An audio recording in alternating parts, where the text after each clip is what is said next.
Hello everyone, welcome back to my new video. आज हम जानेंगे पैसिव ऑफ इंटेरोगेटिव सेंटेंसेस।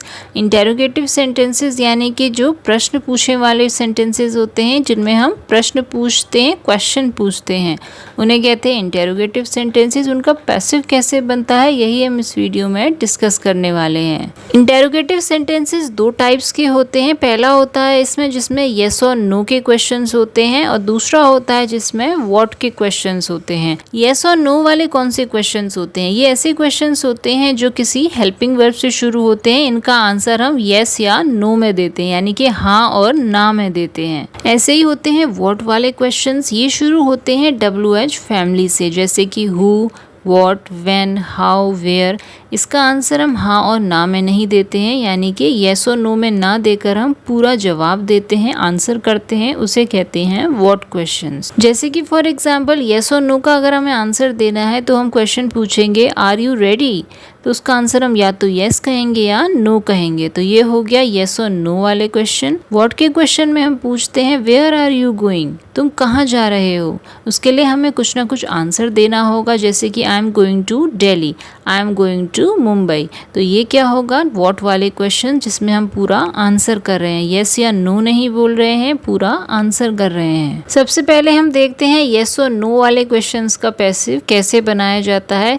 सबसे पहले इसमें आएगा डू और डज से शुरू होने वाले क्वेश्चंस। डू और डज से शुरू होने वाले क्वेश्चंस का एक्टिव कैसे बनता है? इसमें सबसे पहले आता है डू और डज, उसके बाद सब्जेक्ट, उसके बाद वर्ब की फर्स्ट फॉर्म, उसके बाद ऑब्जेक्ट। लेकिन अगर इसका पैसिव बनाना है तो इसमें सबसे पहले लगता है इज एम आर, उसके बाद सब्जेक्ट, उसके बाद वर्ब की थर्ड फॉर्म, उसके बाद बाय और उसके बाद ऑब्जेक्ट। जैसे कि for example does he need some money, ये क्या है, एक्टिव का सेंटेंस है। Does he need some money, he क्या है, सब्जेक्ट है, नीड क्या है, यहाँ पर वर्ब है, सम मनी ऑब्जेक्ट हो गया। लेकिन जब हम पैसिव में कन्वर्ट करेंगे तो ये बन जाएगा is some money needed by him. यहाँ पर इज का यूज क्यों हुआ है? क्योंकि सम मनी जो कि सब्जेक्ट है वो क्या है, सिंगुलर है, उसमें कोई भी प्लूरल फॉर्म नहीं है, इसलिए यहाँ पर आया है इज। इज एम आर जो भी यूज होगा पैसिव सेंटेंस में वो लगेगा सब्जेक्ट के अकॉर्डिंग। सब्जेक्ट अगर सिंगुलर है तो वहाँ पर आएगा इज, अगर प्लूरल है तो वहाँ पर आएगा आर। तो इज सम मनी नीडेड हो गया वर्ब की थर्ड फॉर्म, उसके बाद बाय और उसके बाद object. Is some money needed by him, him क्या है, जो एक्टिव में सब्जेक्ट था वो यहाँ पर क्या है, ऑब्जेक्ट है। कुछ और एग्जाम्पल्स देखते हैं डू और डज के। Do you like such films, यहाँ पर क्या लगा है, डू लगा है, उसके बाद सब्जेक्ट क्या है, यू है, लाइक सच फिल्म्स। इसका पैसिव बनेगा are such films liked by you. Are यहाँ पर इसलिए लगा है क्योंकि फिल्म्स क्या है, प्लूरल की बात हो रही है, यहाँ पर सब्जेक्ट प्लूरल हो गया पैसिव में, इसलिए यहाँ पर आया है आर।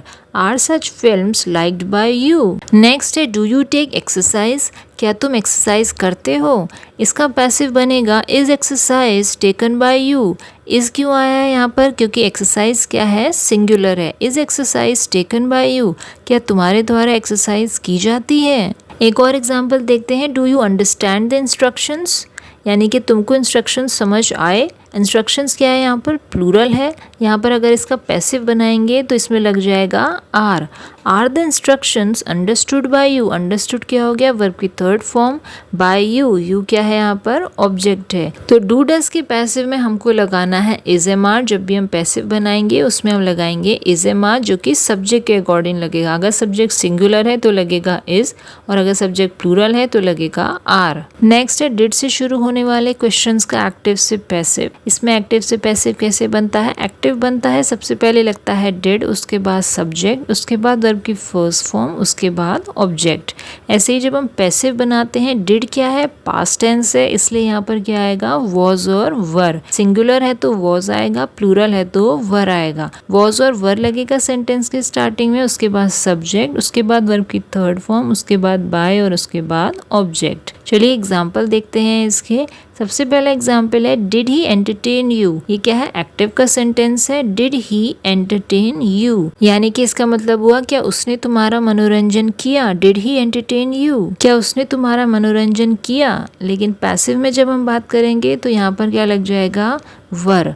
वर किस लिए लगेगा, क्योंकि यहाँ पर सब्जेक्ट क्या होगा, यू, जो कि प्लूरल है। तो were you entertained by him, क्या उसके द्वारा तुम्हारा मनोरंजन किया गया, यानी कि were you entertained by him. इसका नेक्स्ट एग्जाम्पल देखते हैं। Did the teacher explain the lesson clearly, क्या टीचर ने लेसन क्लियरली एक्सप्लेन किया। इसका पैसिव बनाएंगे, पास्ट में है ये, तो क्या बनेगा, was the lesson explained clearly by the teacher, क्या टीचर के द्वारा लेसन क्लियरली एक्सप्लेन किया गया। वॉज क्यों लगा है यहाँ पर, क्योंकि लेसन क्या है, सिंगुलर है। सब्जेक्ट अगर सिंगुलर है तो वॉज लगेगा, प्लूरल है तो वर लगेगा। तो वॉज द लेसन एक्सप्लेन्ड क्या है, वर्ब की third form, clearly by the teacher. By the teacher क्या हो गया यहाँ पर, ऑब्जेक्ट। नेक्स्ट हमारा एग्जाम्पल है जिसमें वर लगेगा। तो देखते हैं। Did the students solve the math problems correctly, क्या स्टूडेंट्स ने मैथ प्रॉब्लम्स करेक्टली सॉल्व की। यहाँ पर क्या लगेगा, पैसिव बनाएंगे तो were the math problem solved correctly by the students. Problems क्या है यहाँ पर, सब्जेक्ट है और प्लूरल है, इसलिए यहाँ पर आया है वर। डू और डज का पैसिव बनाने में लग रहा था इज एम आर, और डिड का पैसिव बनाने में लग रहा है वॉज और वर। ये दोनों ही लगते हैं सब्जेक्ट के अकॉर्डिंग। सब्जेक्ट अगर पैसिव के सेंटेंस में सिंगुलर है तो लगता है इज या वॉज, लेकिन अगर सब्जेक्ट प्लूरल है तो लगता है आर या वर। नेक्स्ट आते हैं हैज़ हैव हैड से शुरू होने वाले क्वेश्चंस के एक्टिव से पैसिव पर। इसका एक्टिव बनता है हैज़ हैव हैड लगता है स्टार्टिंग में, उसके बाद सब्जेक्ट, उसके बाद वर्ब की थर्ड फॉर्म और उसके बाद ऑब्जेक्ट। लेकिन अगर इसका पैसिव बनाना है तो सबसे पहले लगता है हैज़ हैव हैड, उसके बाद लगता है सब्जेक्ट, उसके बाद बीन एक एक्स्ट्रा पार्ट है जो इसमें लगता है, उसके बाद वर्ब की थर्ड फॉर्म, उसके बाद बाय और उसके बाद ऑब्जेक्ट। एग्जाम्पल देखते हैं इसका। Has John written a book, ये क्या है, इंटेरोगेटिव क्वेश्चन है, हम पूछ रहे हैं, एक्टिव का सेंटेंस है। Has John written a book, passive बनाएंगे इसका तो ये बन जाएगा has a book been written by John. Has ही आएगा स्टार्टिंग में, उसके बाद अब बुक क्या है, सिंगुलर सब्जेक्ट है, इसलिए यहाँ पर आया है हैज़। बीन लग गया है बीच में, उसके बाद वर्ब की थर्ड फॉर्म रिटन, उसके बाद बाय और उसके बाद ऑब्जेक्ट यानी कि John. Has a book been written by John. Has John written a book यानी कि क्या जॉन ने बुक लिखी है। Has a book been written by John यानी कि क्या जॉन के द्वारा बुक लिखी गई है। नेक्स्ट एक और एग्जांपल देखते हैं। Have you finished the work, क्या तुमने काम फिनिश कर लिया है। इसका पैसिव बनेगा has the work been finished by you. यहाँ पर हैज़ क्यों आया है, क्योंकि सब्जेक्ट क्या है पैसिव में, वर्क, और वर्क क्या है यहाँ पर, सिंगुलर है। Has the work been finished by you, क्या तुम्हारे द्वारा काम फिनिश कर लिया गया है। इस तरीके से लगता है हैज़, हैव और हैड।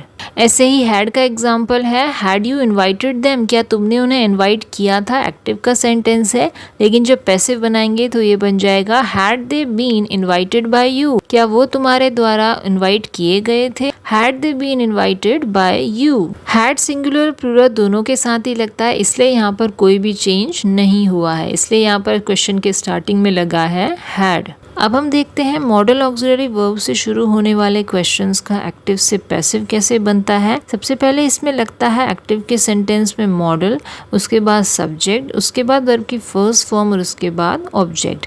और पैसिव बनाएंगे तो लगेगा सबसे पहले मॉडल, उसके बाद सब्जेक्ट, उसके बाद बी आ जाता है किसी भी मॉडल वर्ब्स के सेंटेंस में, उसके बाद वर्ब की थर्ड फॉर्म, उसके बाद बाय और उसके बाद ऑब्जेक्ट। जैसे कि for example can he control this situation, क्या वह इस सिचुएशन को कंट्रोल कर सकता है। इसका पैसिव बनेगा can this situation be controlled by him.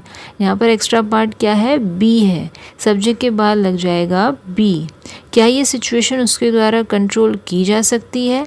Can this situation be controlled, control क्या है, वर्ब की थर्ड फॉर्म, उसके बाद बाय और उसके बाद ऑब्जेक्ट जो कि है हिम। ऐसे एक और एग्जाम्पल देखते हैं। कैन एनीवन क्योर इट, क्या इसे कोई ठीक कर सकता है, लेकिन इसका पैसिव बनेगा तो लग जाएगा be, can it be cured, क्या इसे ठीक किया जा सकता है। नेक्स्ट है शुड दे डू इट, क्या उन्हें ये करना चाहिए। इट क्या बन जाएगा पैसिव में, सब्जेक्ट, तो क्या हो जाएगा should it be done by them, क्या उनके द्वारा ये किया जाना चाहिए। ऐसे एक और एग्जाम्पल है may I use your pen, क्या मैं तुम्हारा पेन यूज कर सकता हूँ।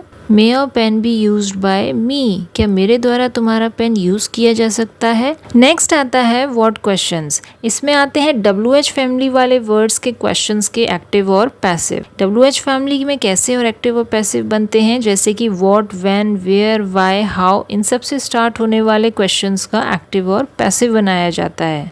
जैसे कि for example who wrote the Ramayana, इसका पैसिव कैसे बनेगा, bye whom was the Ramayana written, किसने रामायण लिखी, who wrote the Ramayana, by whom was the Ramayana written, यानी कि किसके द्वारा रामायण लिखी गई। Whom have you invited, तुमने किसको इनवाइट किया, इसका पैसिव बनेगा Who has been invited by you, कौन तुम्हारे द्वारा इनवाइट किया गया। एक्टिव में अगर whom है तो पैसिव में who बन जाता है, और एक्टिव में अगर who है तो पैसिव में whom बन जाता है। ऐसे ही एक और सेंटेंस है whom did you laugh at, तुम किसके ऊपर हंसे, इसका पैसिव बनेगा, पैसिव में क्या बन जाएगा whom का who was laughed at by you, तुम्हारे द्वारा किस पर हंसा गया, who was laughed at by you। ऐसे ही एक और एग्जाम्पल है who killed the snake, किसने स्नेक को मारा, इसका पैसिव बनेगा by whom was the snake killed, यानी कि किसके द्वारा स्नेक को मारा गया, whom का बन जाएगा whom। Why did he punish you, उसने तुमको क्यों पनिश किया, इसका पैसिव बनेगा तो ये बन जाएगा Why were you punished by him, तुम उसके द्वारा क्यों पनिश किए गए। आई होप ये वीडियो आपको क्लियर हुई होगी इंटेरोगेटिव सेंटेंसेस का एक्टिव से पैसिव किस तरीके से बनता है। वीडियो अगर पसंद आई तो इसे लाइक ज़रूर करना, चैनल पर पहली बार आए तो सब्सक्राइब ज़रूर करना। तब तक के लिए मिलते हैं नेक्स्ट वीडियो में। Till then take care.